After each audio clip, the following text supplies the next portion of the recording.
Hello everyone, welcome to learner be extra. I am Shivani Chauhan. इस video में हम लोग देखेंगे क्लास 7th साइंस की बुक का chapter 11 transportation in animals and plants का पार्ट 2। इससे पहले पार्ट 1 हम लोग कवर कर चुके हैं, उसमें हम काफ़ी कुछ समझ चुके हैं। और अगर आप लोगों ने चैनल को सब्सक्राइब नहीं किया है तो प्लीज़ सब्सक्राइब ज़रूर करिए। आप लोग सब्सक्राइब नहीं करते हैं, बड़ी गलत बात है। मतलब जो टोटल व्यूअर्स है ना, उसमें से 87% लोगों ने तो सब्सक्राइब ही नहीं कर रखा है। मतलब ये तो गलत बात है। देखिए, सब्सक्राइब कर लीजिए प्लीज़ चैनल को अगर आप लोग को पसंद आता है तो देखिए आगे का हम लोग देखते हैं। यहाँ तक हम लोगों ने ब्लड के बारे में देखा, ब्लड में क्या क्या होता है। रेड ब्लड सेल होते हैं, वाइट ब्लड सेल होते हैं और प्लेटलेट्स होते हैं। इनके क्या क्या काम होते हैं, ऑक्सीजन किस तरीके से हमारी बॉडी में जाती है, किस तरीके से यूटिलाइजेशन होता है। आर्टरीज जो है वो प्योर ब्लड को लेकर के आती हैं, वेन्स जो है वो इम्प्योर ब्लड को लेकर जाती हैं। प्योर मतलब प्योर का मतलब होता है ऑक्सीजन रिच ब्लड और इम्प्योर का मतलब होता है कार्बन डाइऑक्साइड रिच ब्लड्स। और कैपिलरीज की हेल्प से हमारी पूरी की पूरी बॉडी में जो है वो ब्लड फ्लो करता है। हार्ट किस तरीके से फंक्शन करता है, कैसे एक पार्ट से दूसरे पार्ट में जाता है, ब्लड मिक्स ना हो इसलिए हार्ट में क्या होते हैं, ऐसे करके 4 चेम्बर्स होते हैं। इधर वाला ये देखिए, ये जो होता है लेफ़्ट एट्रियम होता है, ये राइट एट्रियम होता है, राइट वेंट्रिकल, लेफ़्ट वेंट्रिकल। फिर पल्मोनरी आर्टरी, पल्मोनरी वेन होती है। वेना कावा से क्या होता है कि पूरी बॉडी से हमारी ब्लड आता है हार्ट में, और एओर्टा से पूरी बॉडी में प्यूरिफाइड ब्लड होकर के चला जाता है। तो इस तरीके से हम लोगों ने समझा था कि किस तरीके से फ़्लो करता है बॉडी में ब्लड। अब हम लोग देखते हैं हार्ट बीट। हार्ट बीट क्या होती है? दिल के धड़कने को ही तो हम हार्ट बीट कहते हैं, है ना। तो देखिए, the wall of chambers of heart are made up of muscles. तो हमारा जो हार्ट होता है उसके 4 चेम्बर होते हैं और 4 पार्ट्स में वो डिवाइड होता है। तो जो इसकी वॉल्स होती हैं ये काफ़ी सारी मसल्स से मिल करके बनी हुई होती हैं। ये जो मसल्स होती हैं ये कॉन्ट्रैक्ट करती हैं एंड रिलैक्स करती हैं रिदमिकली। तो कॉन्ट्रैक्ट करने का क्या मतलब होता है? अगर आप अपनी मुट्ठी को बंद कर लेते हैं तो इसका मतलब क्या है कि वो कॉन्ट्रैक्शन में है, कॉन्ट्रैक्ट है, वो रिलैक्स नहीं है। और जब आप मुट्ठी को आराम से खोल देते हैं तो आपका हाथ एक रिलैक्स पोजीशन पे आ जाता है। तो इसी तरीके से हमारा हार्ट धड़कता है, कभी कॉन्ट्रैक्ट करता है तो कभी वो रिलैक्स करता है। तो कॉन्ट्रैक्शन एंड रिलैक्शन, जो रिदमिक कॉन्ट्रैक्शन रिलैक्शन होता है ना, इसी की वजह से हार्ट बीट जनरेट होती है। दिस रिदमिक कॉन्ट्रैक्शन, रिदमिक का मतलब कॉन्ट्रैक्शन हो रहा है, रिलैक्शन, कॉन्ट्रैक्शन रिलैक्शन, कॉन्ट्रैक्शन रिलैक्शन, रिदम में चलता रहता है दोनों। तो इस जब ये चल रहा होता है रिदमिक कॉन्ट्रैक्शन रिलैक्सेशन जो होता है ना हार्ट का, इसी की वजह से हार्ट बीट हमारा दिल धड़कता है। रिमेंबर, हमें याद रखना है कि हार्ट बीट जो होती हैं वो continue every moment of the life. मतलब हार्ट जो है ना हमारा हमेशा धड़कता रहता है। जब तक हमारे में ज़िंदगी है तब तक हमारे दिल में धड़कन रहती है। और अगर जिसमें नहीं है दिल में धड़कन तो इसका मतलब वो पर्सन अब जिंदा नहीं है। तो अगर कोई जिंदा है तो इसका मतलब है कि उसका हार्ट हमेशा रिदमिकली कॉन्ट्रैक्ट और रिलैक्स दोनों करता रहेगा। हाँ, तो आगे हमें बताया जाता है the doctor feels your heart beat with the help of instrument called stethoscope. तो डॉक्टर जो है हार्ट बीट किसकी हेल्प से फील करते हैं? उस इंस्ट्रूमेंट का नाम है स्टेथोस्कोप। तो आप लोगों से 1 नंबर का क्वेश्चन ये बन सकता है कि जो हार्ट बीट सुनने के लिए जो डॉक्टर इस तरीके का, ये देखिए यहाँ पर इस पिक्चर में, ये देखिए ये ऐसे करके, ये जो है ना ये स्टेथोस्कोप होता है, instrument to hear heart beat को सुनने के लिए। तो ये इस तरीके की ट्यूब होती है, आप लोगों ने देखा होगा टीवी में, अगर कोई डॉक्टर वाइट कलर के कपड़े पहन के आता है तो उसके पास स्टेथोस्कोप ज़रूर होता है। तो ये ऐसे करके ट्यूब होती है, ये चेस्ट पीस होता है जिसको रखा जाता है हार्ट पे, और ये ईयर में उसके कानों में आवाज़ हो जाती है, ईयर पीस होते हैं ये। तो इसमें दिखाया गया है a doctor uses stethoscope, doctor stethoscope का यूज़ करते हैं ताकि device to amplify the sound of heart की साउंड थोड़ी कम होती है, स्टेथोस्कोप से थोड़ी तेज़ दिल की धड़कन सुनाई दे जाती है डॉक्टर को। इससे क्या होता है, it consist of a chest piece, हमने देख लिया चेस्ट पीस होता है जो sensitive carries a sensitive diaphragm to ear piece and a tube. तो बता रखा है कि किस तरीके का स्टेथोस्कोप होता है। डॉक्टर क्लू ले लेते हैं कि आपकी कंडीशन कैसी है हार्ट की। स्टेथोस्कोप से जब आपकी हार्ट बीट सुनते हैं वो तो उनको समझ में आ जाता है कि हार्ट बीट, जो हार्ट रेट है आपका बीट करने का, वो नॉर्मल है या तेज़ है या स्लो है, उस तरीके से वो समझ जाते हैं। तो ये एक्टिविटी बताई गई है कि किस तरीके से आप एक स्टेथोस्कोप बना सकते हैं। तो देख सकते हैं आप यहाँ पर कि हम लोग को फ़नल लेना है, इस तरीके का जो फ़नल जैसा होता है वो लेना है of 6 to 7 centimetre in diameter, इतना बड़ा फ़नल लेना है। यहाँ पर देखिए 6 to 7 सेंटीमीटर डायमीटर का फिक्स रबर ट्यूब, और रबर की ट्यूब आपको फिक्स कर देनी है इस पर, जो 50 सेंटीमीटर लॉन्ग होगी, tightly to the stem of the funnel. Stem मतलब इसके यहाँ से ऐसा होता है ना, ये देखिए ये फ़नल है, ऐसे इसका ये जो पार्ट होता है यहाँ पर एक आपको लगभग लंबी सी ट्यूब इस पर फिट कर देनी है। फिर क्या करना है, स्ट्रेच द रबर शीट, फिर रबर की शीट जो है यहाँ पे ऐसे करके ऊपर की तरफ लगा देनी है दमाऊ उसके फनल के मुंह पे, और उसको टाइटली फिक्स कर देना है। और फिर एक जो आपकी ये आपने ट्यूब लगाई थी ना, ये इसको आप अपने कान में रखिए और ये जो फनल था इसको अपने हार्ट पे रखिए, तो आपको आवाज़ आ जाएगी अपने हार्ट की। तो हार्ट बीट फिर पल्स रेट इस तरीके से आप लोग चेक कर सकते हैं। तो यही हमें इसमें बताया गया है कि फिर आप काउंट करें, रिकॉर्ड करें अपनी पूरी जो रेटिंग है ना कि पल्स रेट आपका क्या है, आपका अपने फ्रेंड का पूरा टेबल आप लोग तैयार कर लीजिए। तो पल्स रेट क्या है, पल्स रेट क्या होता है, एक मिनट में कितनी बार आपका दिल धड़क रहा है। और इससे पहले वाले वीडियो में हम लोगों ने देखा था कि एक एवरेज ह्यूमन का क्या होता है पल्स रेट। तो अगर आपको याद है तो कमेंट बॉक्स में ज़रूर बताइएगा। तो आप लोगों से फिर पूछा गया है कि आपको क्या कोई रिलेशनशिप दिखाई देता है आपकी हार्ट बीट में और आपके पल्स रेट में, क्या दिखता है आपको? पल्स रेट होता है कितनी बार आपका दिल धड़क रहा है, हार्ट बीट होती है दिल के धड़कने को हार्ट बीट कहते हैं। तो ईच हार्ट बीट जो है generate 1 pulse in the arteries. तो इसमें बताया गया है कि हर हार्ट बीट जो होती है ना वो एक पल्स जनरेट करती है आर्टरीज में। And the pulse rate per minute indicates the rate of heart beat, जो मैंने अभी आपको बताया था ना वही इसका मतलब यहाँ पर इंग्लिश में लिखा हुआ है। Rhythmic beating of various chambers, बताया जाता है कि rhythmic beating of various chambers of the heart maintain circulation of blood and transport of substance to the different part of the body.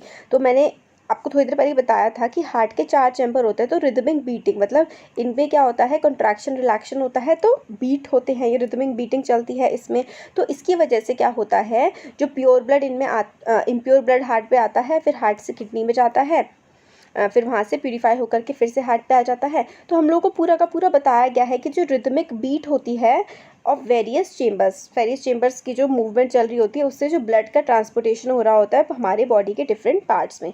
अब भूजो वंडर करता है, सोचता है अगर हम लोग sponge and hydra also have blood, तो स्पॉन्जेस हो गए और हाइड्रा मतलब बाकी सारे जो एनिमल्स है क्या उनमें भी ब्लड होता है, और क्या इनमें भी कोई सर्कुलेटरी सिस्टम होता है कि इस तरीके से हार्ट जैसे प्यूरिफिकेशन के लिए हम इस्तेमाल कर रहे हैं, हार्ट बीट हो रही है, पूरा सर्कुलेशन सिस्टम है ना हमारी बॉडी में, ब्लड एक जगह से दूसरी जगह पर जा रहा है। तो क्या ये जो बाकी एनिमल्स होते हैं इनमें भी ऐसा होता है? ऐसा भोजू सोच रहा है, आप भी सोच रहे होंगे हाँ जी ऐसा होता है।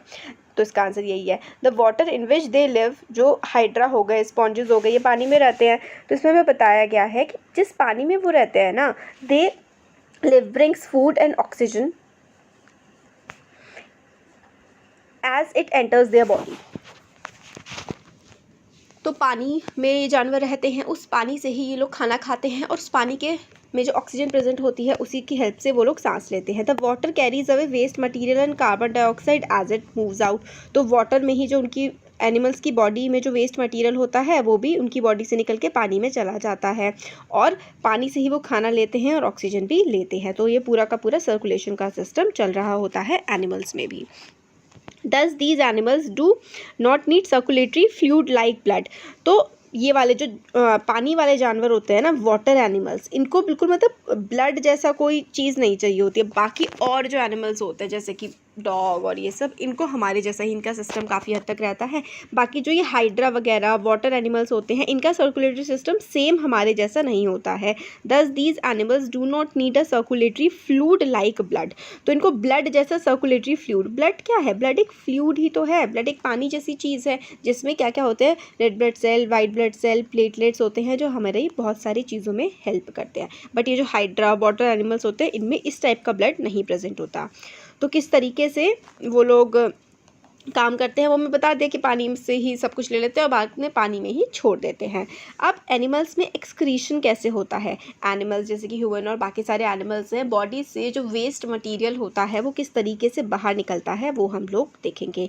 तो recall how carbon dioxide is removed as waste from the body through the lungs during exhalation. तो इनहेलेशन का मतलब सांस को अंदर लेना, एक्सहेलेशन बाहर छोड़ देना। तो किस तरीके से कार्बन डाइऑक्साइड जो कि हमारी बॉडी के लिए एक वेस्ट मटेरियल है वो हमारी बॉडी से बाहर निकल जाती है जब हम लोग एक्सहेल करते हैं, सांस छोड़ते हैं।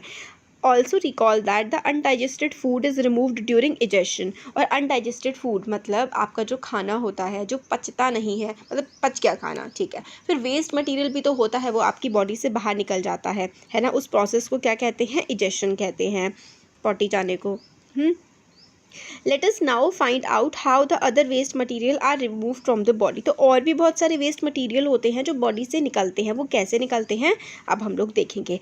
जब हमारे सेल्स अपने फंक्शंस, हमारे बॉडी में काफ़ी सारे सेल्स होते हैं और हर सेल अपना फंक्शन परफॉर्म कर रहा होता है, तो सर्टेन वेस्ट प्रोडक्ट्स जो होते हैं ना वो हमारी बॉडी से रिलीज़ हो जाते हैं। वो वेस्ट प्रोडक्ट काफ़ी टॉक्सिक होते हैं, काफ़ी सारे जो जैसे कि प्रोसेसिंग पूरी हो जाती है, बट काफ़ी सारे ऐसे प्रोडक्ट्स होते हैं जो हमारे लिए बहुत ज़्यादा हार्मफुल होते हैं, तो हम उनको टॉक्सिक वेस्ट कहते हैं और उनको हमारी बॉडी से निकलने की ज़रूरत होती है। तो प्रोसेस जो होता है ना, removal of waste produced in the cell of the living organisms is called excretion. तो जो ये प्रोसेस होता है, the process of removal of waste produced in the cell of the living organisms is called excretion. ये excretion की definition है, ये बहुत ज़्यादा इंपॉर्टेंट है, आपको याद करनी है कि एक्सक्रीशन क्या होता है। जो वेस्ट मटेरियल होता है ना, उसका हमारी बॉडी से बाहर निकल जाने के प्रोसेस को हम लोग एक्सक्रीशन कहते हैं। The part involve in the excretion form the excretory system. तो जो पार्ट हमारी बॉडी में इन्वॉल्व होते हैं एक्सक्रीशन के लिए, जैसे कि लंग्स हो गए, इंटेस्टाइन हो गई, वो हमारे एक्सक्रीटरी सिस्टम के पार्ट होते हैं। अब हम एक्सक्रीटरी सिस्टम के बारे में पढ़ेंगे। लंग्स वगैरह तो हम लोगों के गैस वगैरह निकालते हैं, जैसे कि कार्बन डाइऑक्साइड। अब बाकी सारे जो जैसे कि लिक्विड और वेस्ट प्रोडक्ट्स होते हैं, वो मेनली हमारी किडनीज हेल्प करती है उस काम में हमारी। तो waste present in the blood has to be remove from the body. किस तरीके से वेस्ट हमारे ब्लड में प्रेजेंट है, उसको हमारी बॉडी से बाहर निकलना है, कैसे होगा। The mechanism to filter blood is required, this is done by the blood capillaries in the kidneys. तो जो किडनी में जो ब्लड कैपिलरीज होती है ना, उसकी हेल्प से हम लोग क्या करते हैं, हमारी बॉडी से वेस्ट बाहर निकलता है।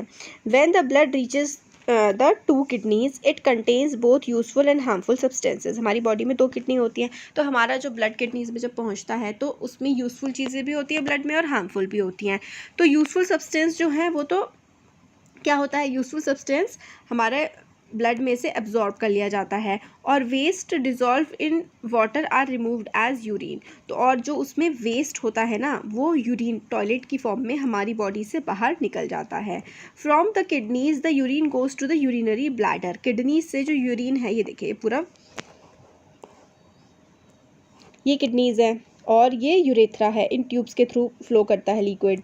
और नीचे जो है ये यूरिनरी ब्लैडर है।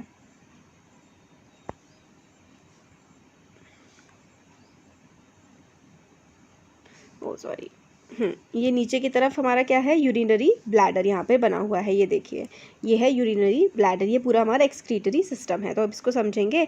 तो देखिए क्या होता है, किडनीज ये काम करती हैं। When the blood reaches the 2 kidneys it contains both useful and harmful substance. जब बॉडी में पहुँचता है, मतलब किडनी में पहुँचता है ब्लड और बाकी सारी चीज़ें, तो क्या होता है उसमें वेस्ट भी होता है और यूजफुल भी होता है। यूजफुल जो होता है उसको तो एब्जॉर्ब कर लिया जाता है, और वेस्ट जो है उसको बॉडी से बाहर निकालने का प्रोसेस चल जाता है। तो यूजफुल सब्सटेंस जो है वो बॉडी में फिर से भेज दिया जाता है, ज़रूरत की चीज़, और बाकी का प्रोसेस चल जाता है निकालने का। Waste dissolve in water are removed as urine. तो जो वेस्ट होते हैं ना, बॉडी में डिज़ोल्व होते हैं वाटर की फॉर्म में। जैसे वाटर हम लोग पीते हैं तो उसका जो ज़रूरी चीज़ होती है वो तो बॉडी में एब्जॉर्ब हो जाती है, और जो वेस्ट चीज़ होती है वो किडनीज़ के थ्रू बाहर निकल जाती है।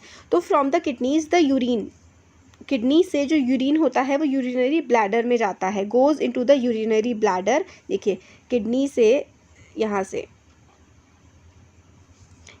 यहाँ पर जाता है यूरिनरी ब्लैडर में। तो ये जो होता है ये यूरिनरी ब्लैडर होता है, ये रहा यूरिनरी ब्लैडर में जाता है। किसकी हेल्प से, ये जो ट्यूब जैसा स्ट्रक्चर होता है ना, tube like ureters, it is stored in the bladder.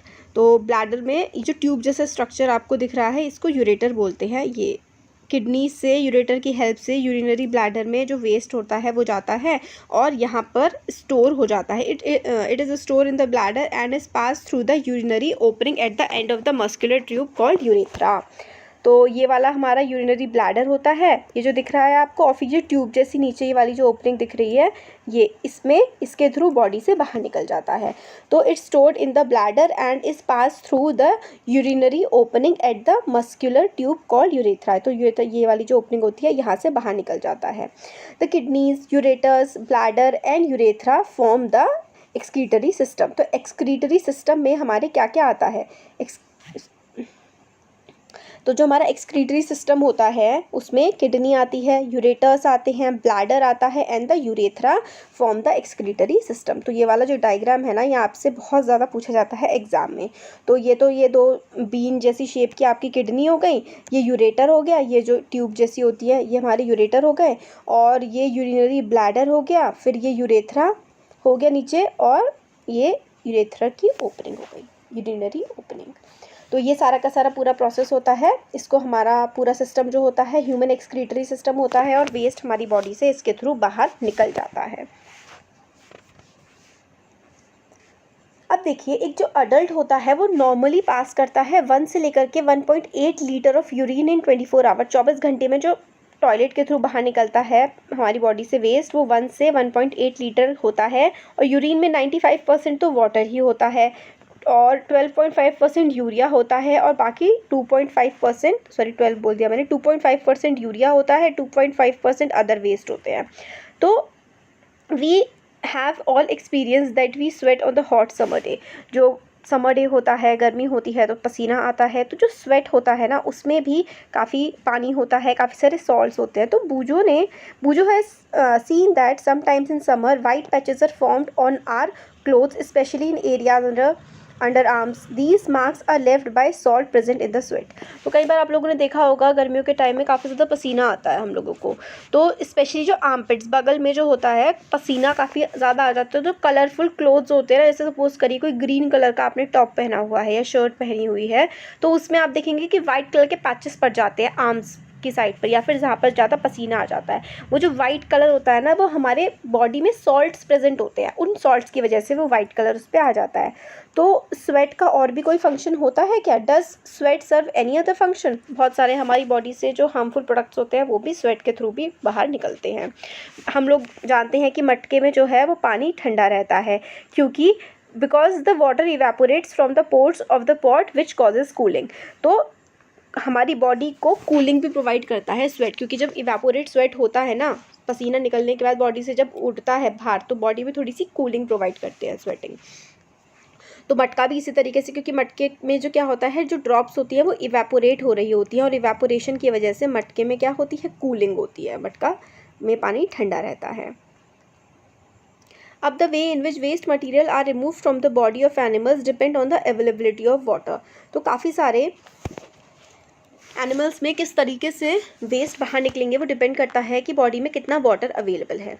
तो एक्वेटिक एनिमल्स, जैसे कि एक्वेटिक एनिमल्स मतलब पानी में रहने वाले जानवर, जैसे कि फ़िश हो गए, वो अपना जो वेस्ट होता है वो एक्सक्रीट कर देते हैं, excrete cell waste as ammonia which is directly dissolved in water. तो अमोनिया की फॉर्म में, हमारी में भी 2.5% लगभग यूरिया होता है, वो अमोनिया ही होता है। तो फिशेस जो हैं वाटर में कर देती हैं एक्सक्रीट, तो वो तो पानी के साथ बह जाता है अमोनिया की फॉर्म में। काफ़ी सारे एनिमल्स जैसे बर्ड हो गई, छिपकली हो गई, स्नेक हो गई, वो सेमी सॉलिड होता है, उनका सॉलिड फॉर्म में होता है। और white colour compound uric acid होता है। The major excretory product in humans is urea. हमारे जो ह्यूमंस में होता है वो यूरिया होता है मेनली, जिसमें काफ़ी अमाउंट ऑफ अमोनिया प्रेजेंट होता है।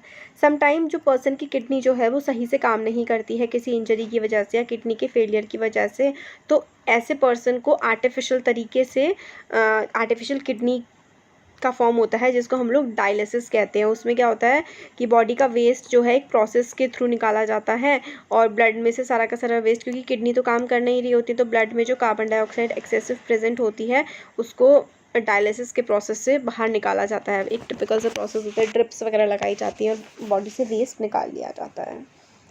काफ़ी अजीब सा, मतलब काफ़ी बुरी हालत हो जाती है इस तरीके से जिस पर्सन की किडनी में प्रॉब्लम हो जाती है। तो स्वेट जो है हमारी बॉडी को कूल करने में हेल्प करता है, और एक्सेसिव सॉल्ट्स जो होते हैं बॉडी के, उसको भी बॉडी से बाहर निकाल देता है। अब ट्रांसपोर्टेशन ऑफ सब्सटेंसेस, काफ़ी सारे सब्सटेंस होते हैं, वो किस तरीके से ट्रांसपोर्ट करते हैं, मेनली प्लांट्स में।